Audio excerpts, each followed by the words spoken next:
Okay, and this is Jameel Rawls, and right now we're going to go into a very, very, very, very in-depth topic on a subject that is extremely rare. We're going to go into a subject dealing with psychology, the Cold War, modern television, the Brady Bunch. The Brady Bunch began airing in the late 1960s and quickly became popular. Most people either loved it or hated the show. The Brady Bunch was centered around a family that had a middle-class life. Back in the 1950s, when Eisenhower started, in the 40s, but definitely the 50s, Eisenhower and the government put together a road commission to build all these highways across the country.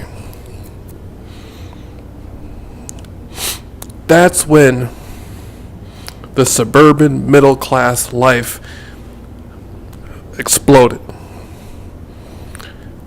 Subdivisions all over the country were being built. On the East Coast, people build up. They live in high-rises apartments. I'm speaking primarily of New York City. With the 5 boroughs, people build up. Now, in the 1960s, Chicago was still the second largest city in the United States of America. Chicago built up to some degree, but they expanded out a lot. There's a lot of suburban neighborhoods throughout Chicago. Los Angeles was spectacular in subdivision building. They built out extensively, and Los Angeles became the second largest city in the country because of that. Everybody wanted to move there, primarily due to the weather conditions. Okay.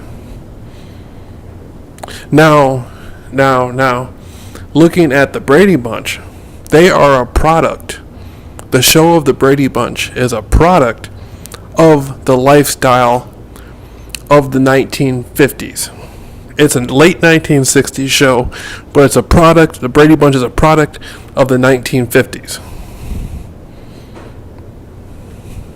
And there's been movies since the Brady Bunch, like Pleasantville and other movies who depicted this atmosphere. There was a movie in the 90s. It was a comedy called The Stupids, kind of mimicking the Brady Bunch. Okay, so the Brady Bunch was an outgrowth of the lifestyle of the 50s, the middle class subdivisions. The only thing about the Brady Bunch that seemed strange to me was they had a housekeeper named Alice, and you never saw where she slept at. Then you had all these people using one bathroom. Then later on, people made comments to me that the Brady Bunch used AstroTurf. And so I said, well, wait a minute. All these people use one bathroom, but they're so happy? How can you keep this many people quiet and happy and comfortable, and they're all using one bathroom? You got 9 people in the house. Alice, the husband, the wife, and 3 children from each parent. Mr. Brady's children and Mrs. Brady's children. You got 9 people, plus the guests that come and go, with one bathroom. And everybody's always smiling and happy, with very little problems. Okay.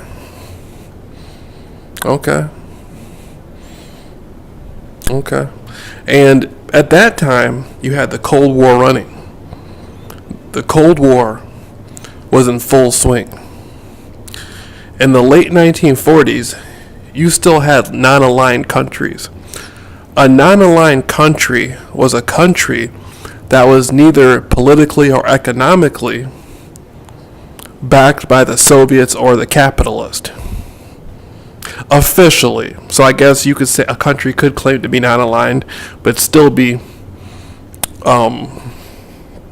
still have interest, or the capitalists or the communists would have interest in them.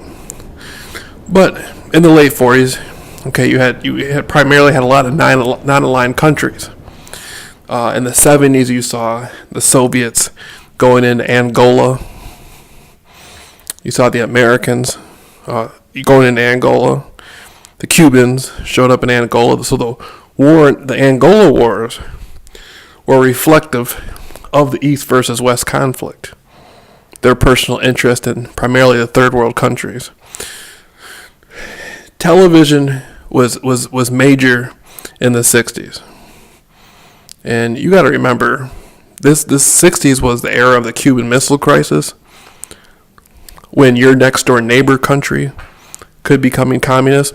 This was an era when people hid under their beds, thinking they were going to drop the bomb. School children would do missile drills to go under their desk.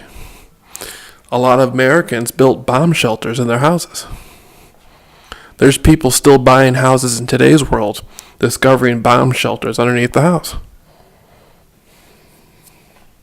Very fascinating era. So the Brady Bunch was always smiling and always happy. Always smiling and always happy. And they dealt with things very civilized. They dealt with their issues very civilized. And people in today's world, you got to remember, there's been a lot of newer movies made about the Brady Bunch.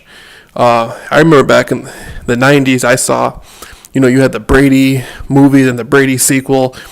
And so, people, it's sort of a mockery of the Brady Bunch now. Why, there's something wrong with them. They're always so happy.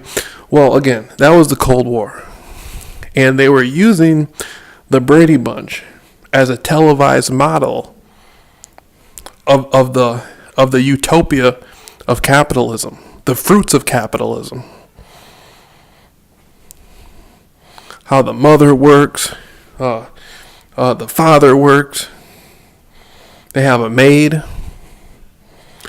But yet the whole one bathroom thing still makes me laugh, because it makes me think, well, one bathroom, that seems a little bit more communist than it does capitalist. They're all sharing one bathroom.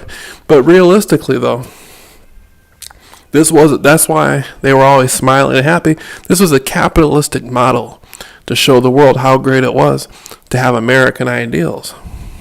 That was the message being sent to anybody with a television set, no matter what country they were in.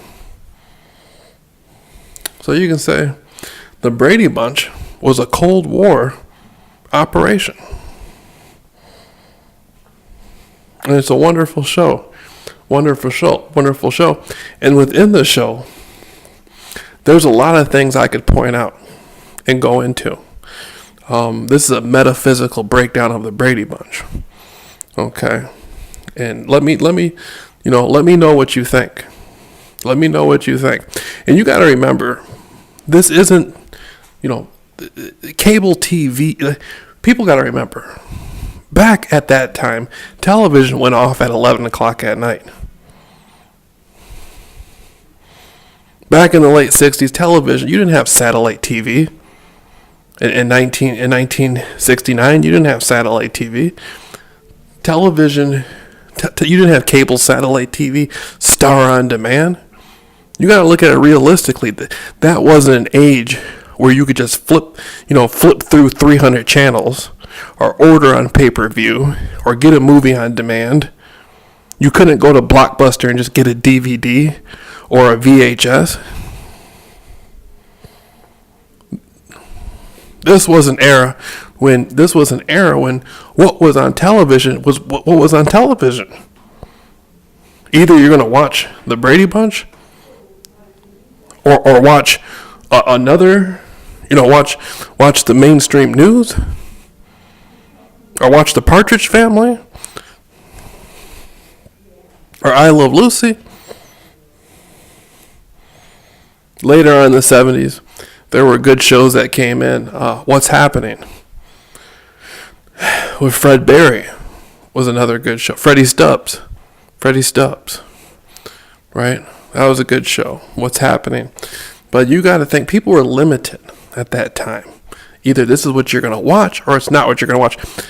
So television was a great promoter of deep political, economical ideas. Ideologically speaking, people intercepted these ideals. It was a completely different world. Okay. Now I want to hear what people think. I may be going a little bit further into the topic of the Brady Bunch. I may go back and watch some of the older episodes and get into it. See what we can dig up. But I want people to look at this not as really being about the TV show, but just think, how has our culture been shaped? The film industry and the television industry, and this was a Paramount, the Brady Bunch came out of Paramount, right? And in 1970, Paramount had a major holding in the studios. Okay, and how has our culture been shaped? By music, film, magazine. These TV shows have permanently shaped the culture in this country. And the word culture comes from the word cult. Okay. You have to get deep. You have to get deep. You have to get deep. And look back and say, what has happened? What's happening now and what is coming? That's what this is about. That's what this is about. So this is a metaphysical breakdown. I encourage people to do their own homework, and I'll have an update in the future.